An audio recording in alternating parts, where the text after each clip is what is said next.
Well, good morning, friends. Karl Miller coming to you from the headquarters of Karl Miller Realty, LLC. Today is Friday, December 4th. Happy December, everyone, and all the best as we approach the holiday season. I wanted to share with you just a couple of quick market statistics that might be beneficial for you as we head into the wintertime. So just a little perspective.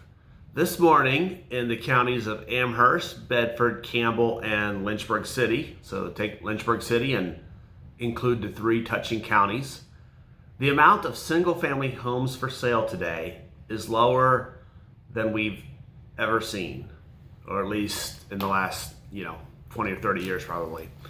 There are only 325 homes for sale today. So that's a really low number, and there's just under 500 homes under contract pending sale using that same statistic. So we've been talking about how we have been thinking maybe the inventory would increase as we get into the winter time, but what we're finding is demand is really high. There's fewer homes. The last time I did this report 2 weeks ago, there was 25 more homes for sale than today. That doesn't sound like a lot, but when you break it down by numbers, the market's down. The amount of home supply is down about 7 or 8% from where it was just 2 weeks ago. I wanted to just share with you too a little bit of year-to-date statistics, which are pretty telling of the market that we're in. If we go from today's date and go back 6 months and just look at the homes that have closed, the median sales price for single-family homes, same data points, is just under $220,000. $219,000 is the exact number. $219,900 is the median sales price. So what was it last year in that same 6-month period? It was 12.7% lower at $192,000. So our market went up in a 12-month period, went up from 192 on the median sales price to 219,000. That's a big jump. That's a 12.7% gain for the median sales price in homes in this area. I'll say this from a long-term perspective, I think that's going to be unsustainable. We won't see 10% per year appreciation. As those of you who've lived here for a while know, Lynchburg is a slow, steady as she goes market. But I think what it proves is that the housing affordability index has been substantially lower here in Lynchburg than most of the other cities in Virginia, and certainly in most other cities in the United States.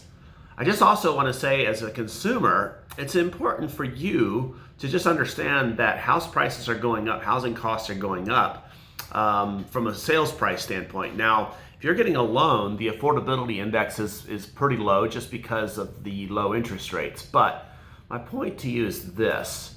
If you're in position to get a raise at your work, if your value add has been significantly altered to where you're giving your employer more value, if you're a business owner and you're providing needed services, it might be worth looking at seeing how you can increase your value for your time and for your services. Costs of housing are going up, and don't be afraid to charge for your services. If you're an employee that consistently is adding a lot of value to your company, don't be afraid to ask for that raise. I mean, the average sales price of a home went up 12.7% in the last 12 months. I hope that's a helpful tip for you. I just also want to share with you from a housing perspective, the market has dropped from 21 days on the market, which was the median days on market last year at this time.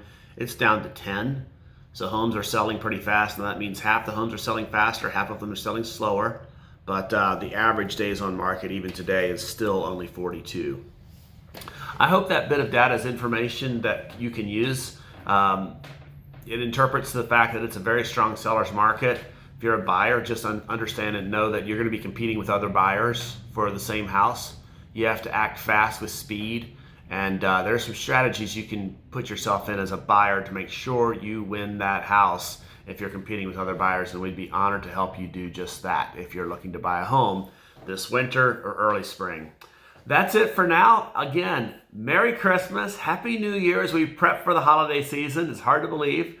I know it's been a crazy year, but I just want to encourage you to pause, take some time, reflect on the good things. I spent a lot of time on Thanksgiving Day just going back over the year, just noting out the accomplishments and just being grateful for everyone. Just encourage you to do the same thing. Take some time, pause, reflect, and let's set some good goals for 2021. I've got a word of the year that I'll share with you. My word of the year next year is health. I want to be healthy, not just in the physical and emotional sense, but also in the spiritual sense, also in the financial sense, also in the business sense. I want to have a healthy family. So I just want to encourage you to do the same thing. Set a year goal, set maybe a word for the year, maybe some commitments for the year. What are you going to do? What are you going to commit to in the first quarter of 2021? Do some of those things, get them down on paper. If you can make 3 commitments per year. I'm reading a book right now called Atomic Habits. And I just say this, if you can commit to 3 commitments every quarter and accomplish them, it'll change the trajectory of your year. So let's grow together, let's learn together, and keep pressing on, everyone. Know that I appreciate you.